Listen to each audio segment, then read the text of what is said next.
Pertanyaan sekarang, saya yakin Tuhan saya Allah, tapi Allah nggak kelihatan. Ada alasan tak kenapa Allah nggak kelihatan? Ada alasannya. Anda tanamkan baik-baik, ini masalah akidah yang paling penting. Kata Nabi, itu disebutkan dalam banyak riwayat, bahwasanya nabi-nabi pun belum pernah ada nabi yang lihat Allah, termasuk Nabi Muhammad SAW.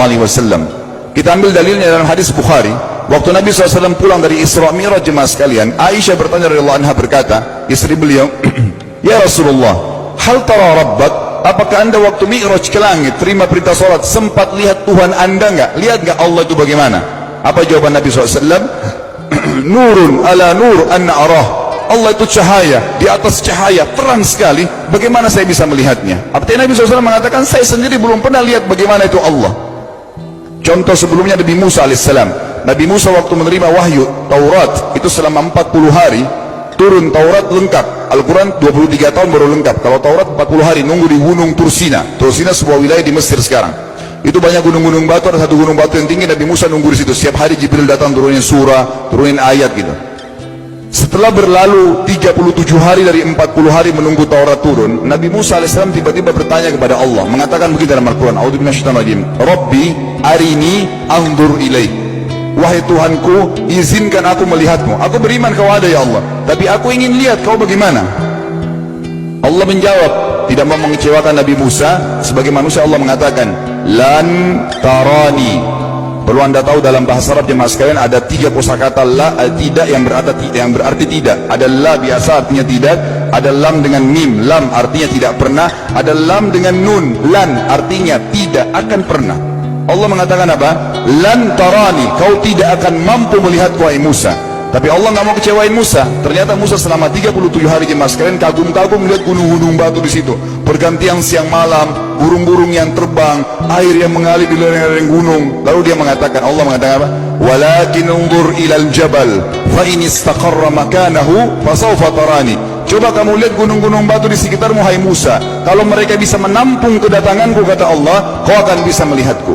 Apa yang terjadi? Allah lanjutkan, falamma tajalla rabbuhu lil jabal, waktu Allah baru niat mau datang, belum datang, ja'alahu dakka, semua gunung batu itu hancur lebur, tidak mampu menampung kedatangan Allah.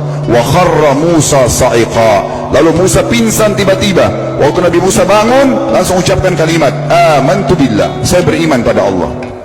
Berarti fakta lapangan, nabi-nabi aja belum pernah lihat Allah. Masih pertanyaan lagi jemaah sekalian, kenapa Allah nggak bisa kelihatan? Saya akan jawab dan tolong ini jadikan sebagai pegangan hidup. Ini landasan akidah kita. Kata para ulama, karena anda kalau sholat, anda mengucapkan satu kalimat yang merupakan jawabannya, Allahu Akbar, Allah Maha Besar. Akbar adalah siga mubalaghah dalam Islam, sesuatu yang melampaui batas, Maha Besar.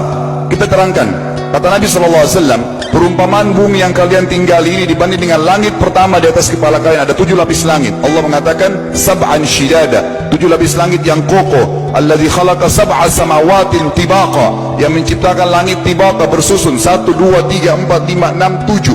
Allah di atas langit ke-7. Kata Nabi SAW, perumpamaan bumi yang kalian tinggali dibanding dengan langit pertama di atas kepala kalian, ibaratnya seperti cincin yang dibuang di padang pasir.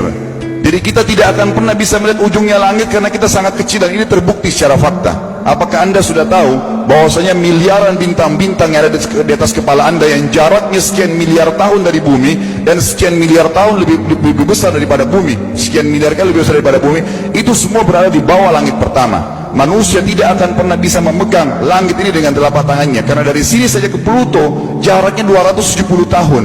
Nggak bakal bisa ada astronot dikirim kena mati di tengah jalan. Jaraknya jauh sekali bintang-bintang, dan semua berada di bawah langit pertama. Kata Nabi SAW, di atasnya ada langit kedua besarnya, digabung antara bumi sama langit pertama seperti cincin dibuang di padang pasir.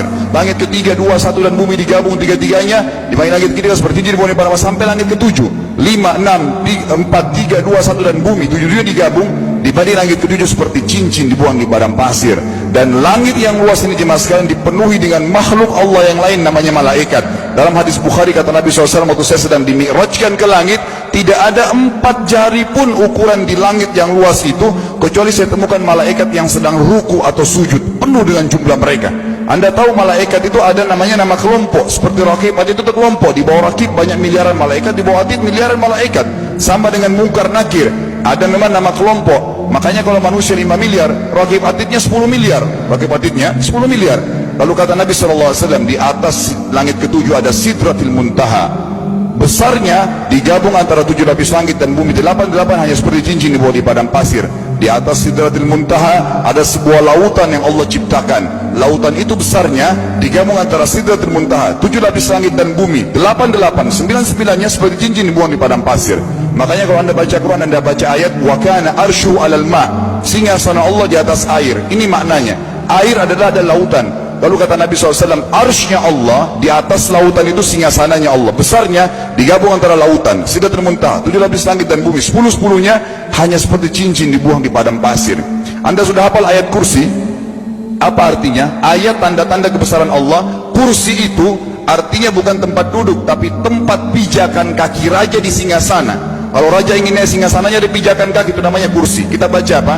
Wasi'a kursiyuhu as-samawati wal ard. Pijakan kakinya Allah saja sudah menutupi seluruh langit dan bumi ini. Jadi kita mustahil bisa melihat Allah karena besarnya Allah Azza wa Jal. Tinggal kita tutup jemaah sekalian. Kira-kira lalu bagaimana saya berhubungan dengan Allah? Jawabannya sederhana. Anda lingkari namanya Allah, ini Tuhan kita.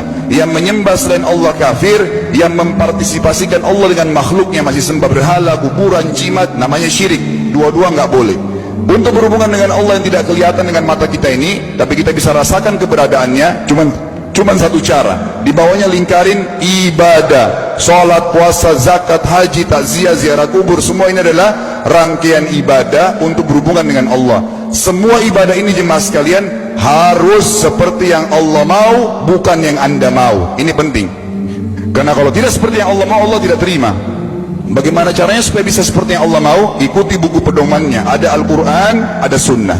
Yang beribadah keluar dari dua pedoman wahyu ini tidak akan diterima oleh Allah. Seperti anda kalau kerja di perusahaan, pimpinan perusahaan kasih peraturan, Senin pakai baju kuning, Selasa baju hijau, Rabu pakai baju hitam.